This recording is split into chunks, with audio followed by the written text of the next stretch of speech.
Hello everybody and welcome to Flute Tube, where if we're watching TV, it's TV about the flute. So that can't be a waste of time, right? So pull up a chair and join us. You're gonna want that chair later on in this episode anyway. And honestly, I'm telling you to pull up a chair because I'm gonna tell you a kind of obnoxious story about myself, but don't worry, I'll keep it short and I'll slap myself around a little bit afterwards for telling you about it. But first, let's talk about who I've learned is out there because I think it's pretty interesting. I should have a lot of current students still out there watching. I know the semester's over. Give us a sign that you're still watching. I also have learned I have a lot of former students watching, plus their students, which is really cool.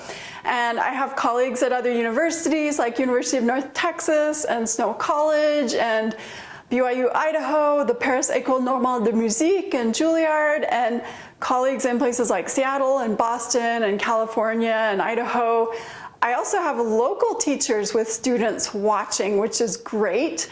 So thank you for watching, everyone. And I just think it'd be nice if you kind of demystified yourselves to each other. So if you want to leave a comment and tell us where you are, who your teacher is, what flute life is like right now. But if you really want to stay anonymous and mysterious, that's okay too. Maybe just still like this video and still subscribe so that we know that you're out there. Today we're going to talk about basic breath support. I've had more than one request for low register and also vibrato, and I was going to talk about one of those topics today, but then I realized I don't come near, especially vibrato, until my students have their support just locked in. So we're going to talk about those things soon because they're really great topic requests. But first I want to be sure that we've addressed support and what that means. So here's my little quick obnoxious story about myself. I started flute when I was 9 and I already had a great musical background, and who knows why, but instantly I just knew I was going to play the flute. And I don't know why I decided that the coolest thing I could do is to learn really well how to blow into a tube.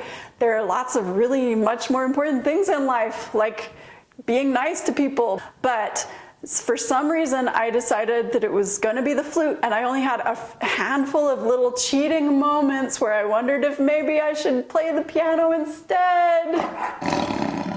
Sorry, it was many years ago.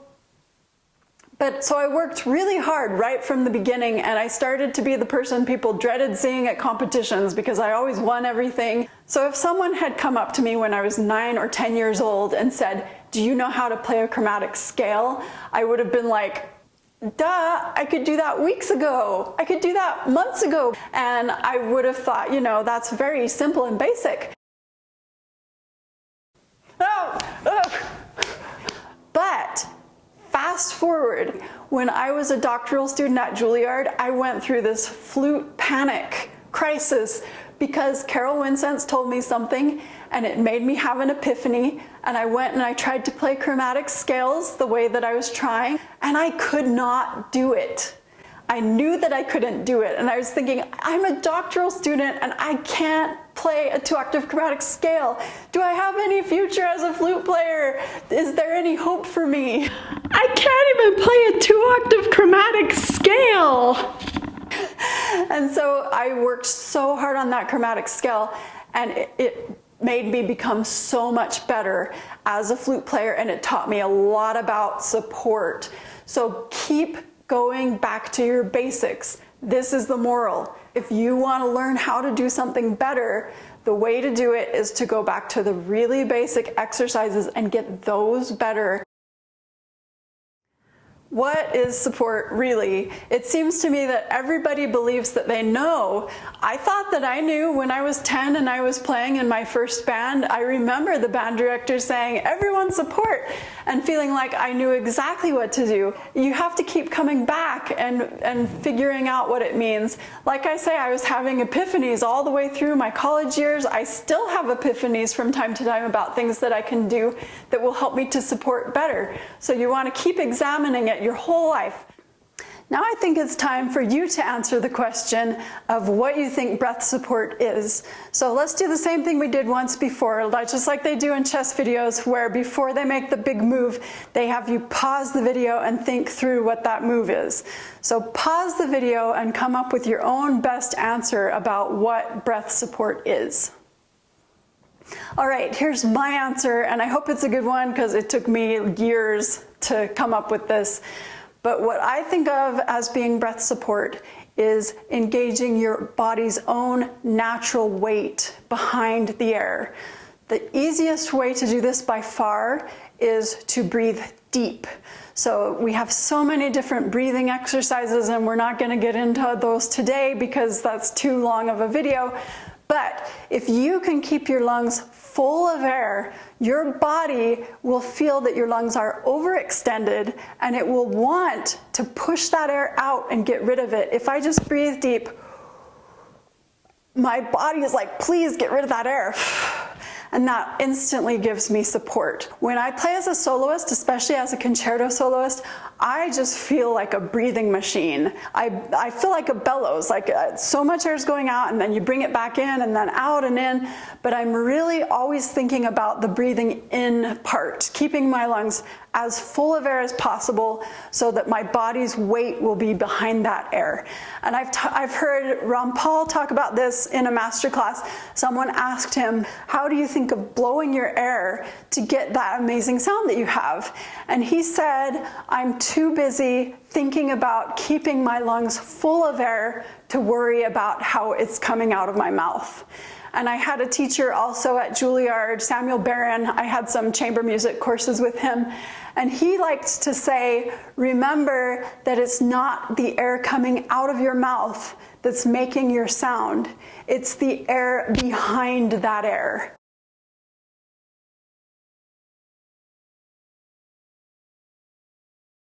You don't ever want to tighten and push out as a means of support. If I start with my lungs half full and then I have to get weight behind that air, it feels bad. I do have to push and tighten and make it come out.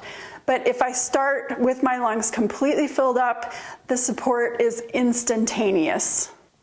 The big challenge is knowing exactly what it feels like to have weight behind your air. And I think the easiest way by far is to think of a big sigh. So if you're in class and you're feeling bored, you look at the clock on the wall and you think, I've still got 40 minutes left of this class, then you're gonna have a big sigh with a lot of weight behind the air. You're gonna like, and if you do that, you can tell my air is instantly gone. But you can also tell there's a lot of weight behind that air. If I do that same big sigh but through a little flute hole, I'll have plenty of air and there will be plenty of weight behind that air.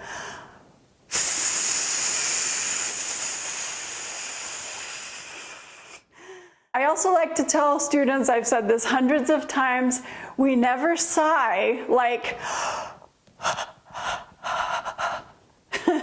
yet that's often how we play the flute.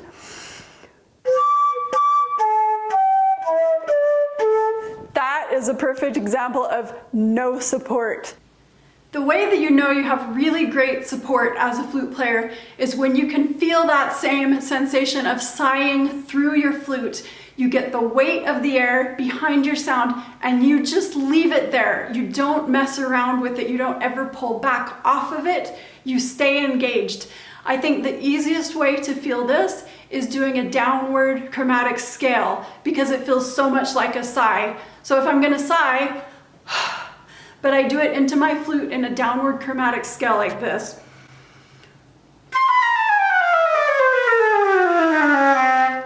And that is what gave me this big midlife crisis as a doctoral student, because I realized I was shifting little things. I was making little embouchure changes. I was backing off of that weight sometimes, like in the low register where it felt awkward. And when I told myself I can't shift anything, I have to keep completely the same, that's where I realized that I couldn't do it as well as I wanted.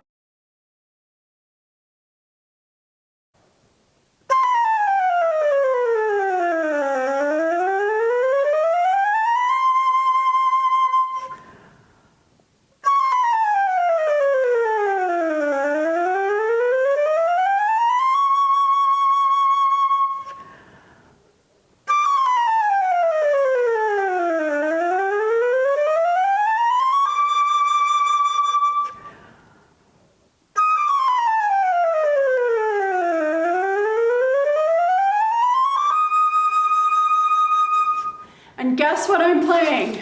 I'm playing the Flute Players Bible, number 5, Taffanel and Gaubert, 17 big daily exercises that we looked at. This is number 5, and I'm starting at the top of the chromatic scale and going down and then back up. So the only thing I'm doing is starting in the middle instead of at the beginning. But I like to go down and then back up, feeling like it's a sigh, so I'm going to breathe in deep and sigh down the scale.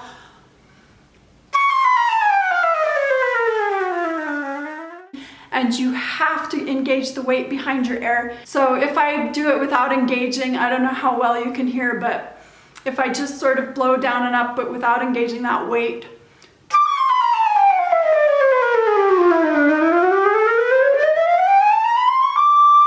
You can hear it's just kind of dead, as opposed to if I like.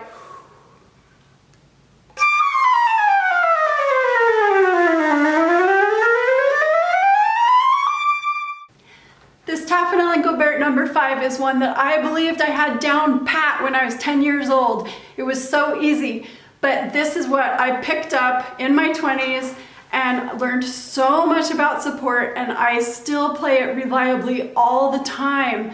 Also, just to be sure you know, I practice TNG number 5 regularly in 3 different ways. This isn't the only way I do it. It's one of my favorite ways, but for today, just try that way where you start at the top and go down and back up. It's really great for support. I mentioned that the best way to get weight behind your air is to start with your lungs full of air so that your body is just anxious to get rid of that air. And that is the best case scenario. But when you're playing long phrases, of course you're gonna start running out of air. And so then what you have to do to maintain that weight behind your airstream is to be sure that your abdominal muscles are engaged behind that sound.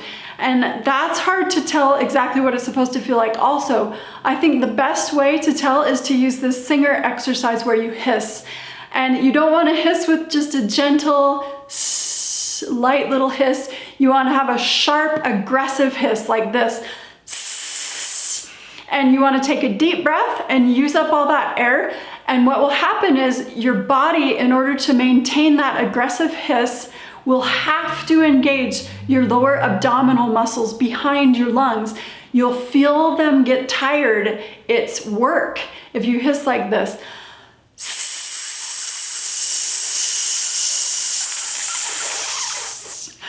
And it's tiring, and that shows you for sure that you have good support. Here's a popular lower abdominal muscle engagement thing that flute teachers like to do. I do this all the time. I like to push on my student's shoulder. If only I could have a real person in the room with me right now, I would demonstrate on a real student. But I like to push them on a shoulder while they're playing. Sometimes they feel they'll give me no resistance, like I could push them right over. So I'll push you while you're playing, push it back with your lower abdominal muscles so you don't just tip right over. One of them is to sit up against a wall like this, because it forces me to engage these support muscles as I play. I can't release those muscles or I'm going to fall down. If you sit in the chair and you just lift your legs up, that again forces you to engage these lower support abdominal muscles.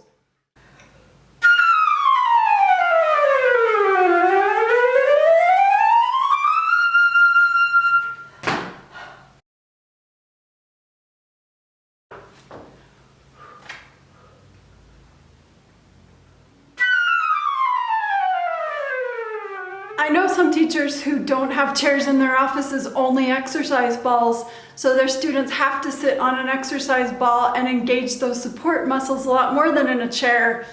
I must admit, I don't own an exercise ball, but it's a great idea.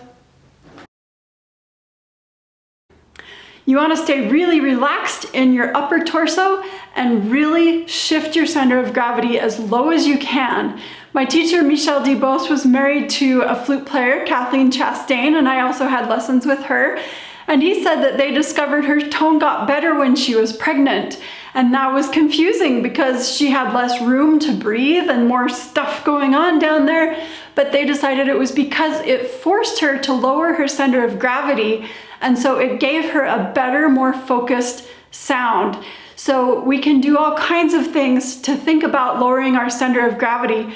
Michel Debost would always talk about playing from your toes, play from your toes. And my students know I always tell them to think of being a tree because you're connected to the ground, you have roots going down through the ground, and you're thinking of the lowest possible center of gravity. Topics like vibrato, low register, also upper register, also things you might think aren't related like articulation, are all drastically improved if you get your support in place and you can leave it in place. So this week, work hard in your exercises to be sure you feel that weight behind your air, the weight of your body, the engagement of your abdominal muscles, and that you know 100% you're supporting your sound. Do I do anything right as a flute player? Do I even have any future as a flute player? I can't even play a 2-octave chromatic scale.